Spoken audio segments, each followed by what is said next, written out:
प्रथम पठन प्रेरित कर्म ग्रंथरु पाठ अध्याय 22 पद संख्या 30 रु 23 एवं 6 रु 11 पद पर्यंत।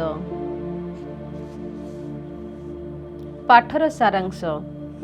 वर्तमान तुम्हंकु रोम रे साक्ष्य देवाकू पड़िबो।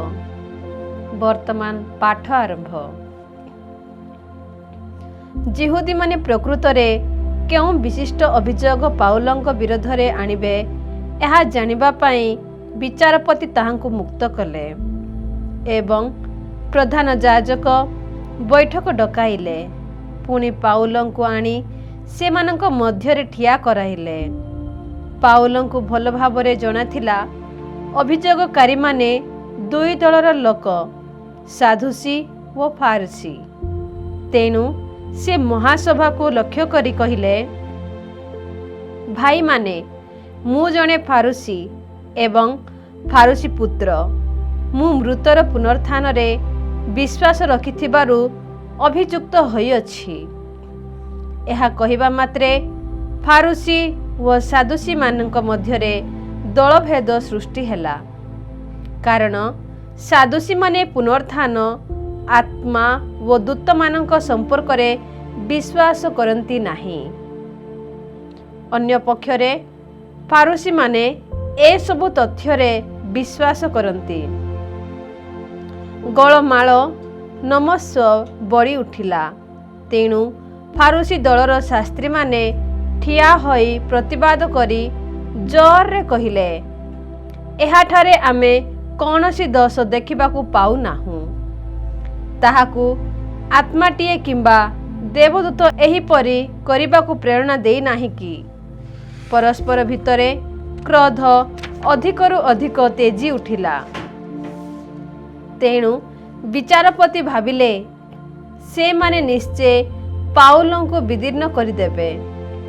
एही भयरे से सैन्य पठाई पाउलंकु दुर्ग भितरकू नहीं जिबा पाई आदेश देले।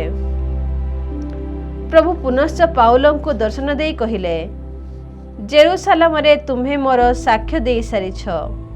वर्तमान रोम रे भी तुमको अबिकल ताहा ही करिबाकू पड़िबो।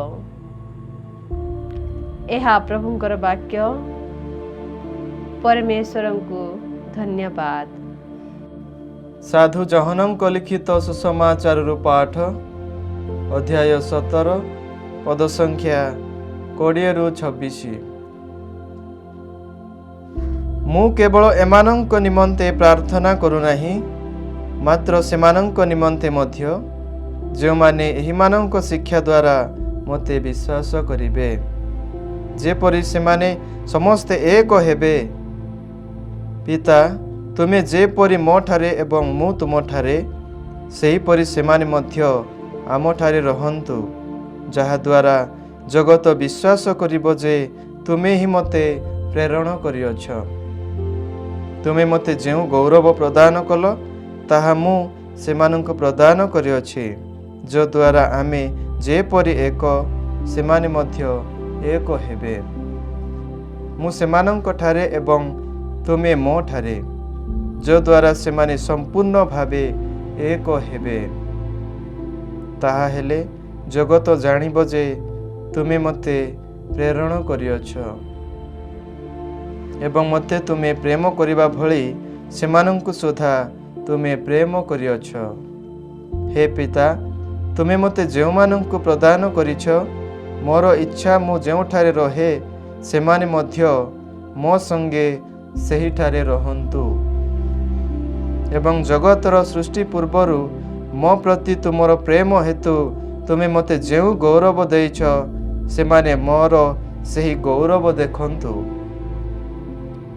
धर्ममय पिता, जगत तुमको जाने नाही, किंतु मु तुमको जाने, एवं तुमे जे मते प्रेरण करिअछ एहा एमाने जानन्ति। मु तुम नाम सेमानंकु प्रकाश करिअछि एवं प्रकाश करुथिबि, जेपरि मो प्रति थिबा तुमर प्रेम सेमानंक सह रहिबो एवं मु सेमानंक ठारे रहिबि। प्रभुंकर पुण्य सुसमाचार हे प्रभु जीशु ख्रीष्ट तुम्हार प्रशंसा।